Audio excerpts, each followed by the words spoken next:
In previous class we have completed the concept of domestic territory and normal resident. Now today I am going to start the main concept of this chapter, factor income and transfer income. So first we have to know the meaning of the factor income and transfer income. So one by one I am going to say the definition. First, factor income. What is the meaning of factor income?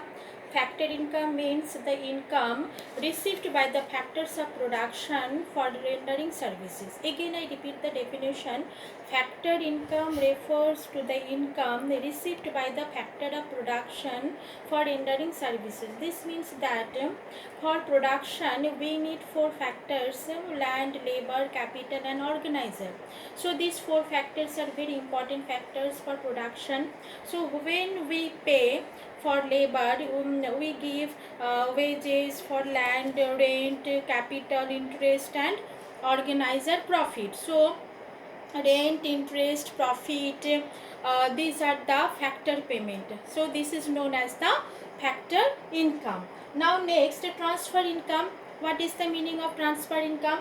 In transfer income we see that this is the income received by the individual without any rendering services. This means that the individual gives income but do not give any labor or do not give any services. As for example, scholarship, old age pensions, beggars income, these are the transfer income. Now here, as I am making the differences, so here I make it two parts, factor income and transfer income. So first, differences: rendering factor services, they are without rendering services. Number two, it is an earning concept, it is receipt concept. Number third, rent, wages, interest and profit, these are the factor payment.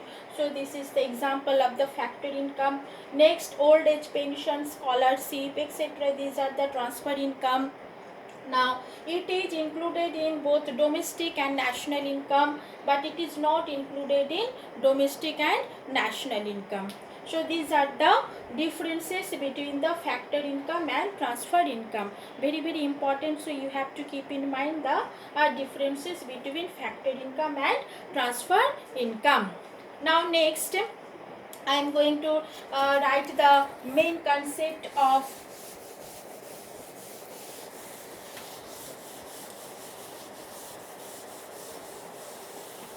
now. Now you write the next concept: final goods and intermediate goods.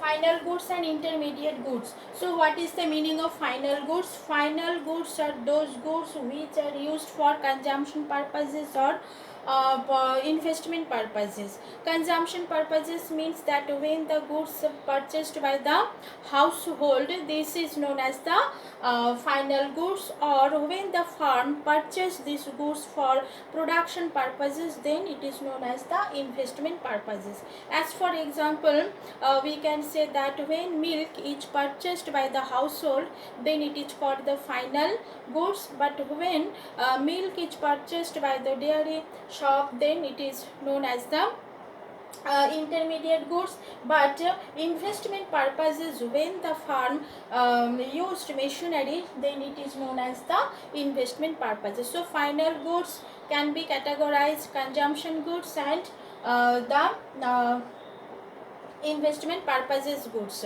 Now next, intermediate goods. Intermediate goods are those goods which are used for resale or further production purposes. Resale purposes, as for example, we can say that sugar.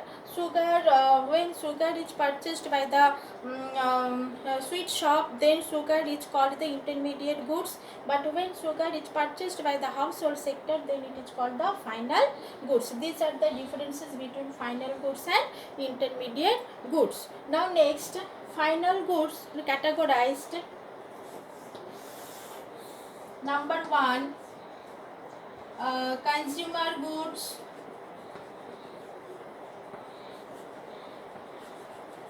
and number 2 capital goods.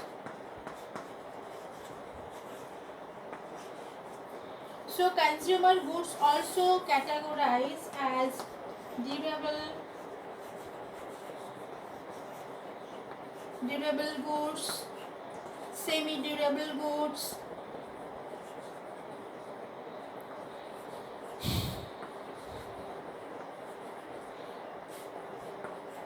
non-durable,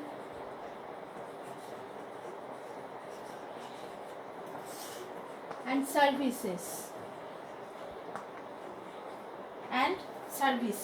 So consumer goods also categorized durable goods, semi-durable goods, non-durable goods, and services. So what is the meaning of the durable goods? Durable goods means the goods which are used again and again for during over a period of a time. As for example, furniture, TV, refrigerator, these are the goods known as the durable goods. Now semi-durable goods are those goods which are used limited time period. Limited means the time lifespan will be 1 year. So this type of goods are called semi-durable goods. As for example, we can see that shoes, crockery, these are the semi-durable goods.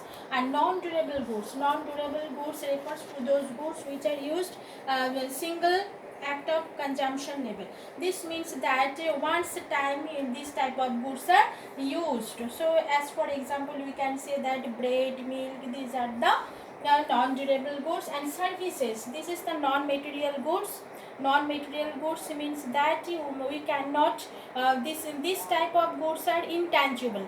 Intangible means that we cannot touch it or we cannot see it, but we can get the services. As for example, teachers services, teacher gives services, doctor services. So these are the services. So today completed up to this. Next day I will continue capital goods. Thank you.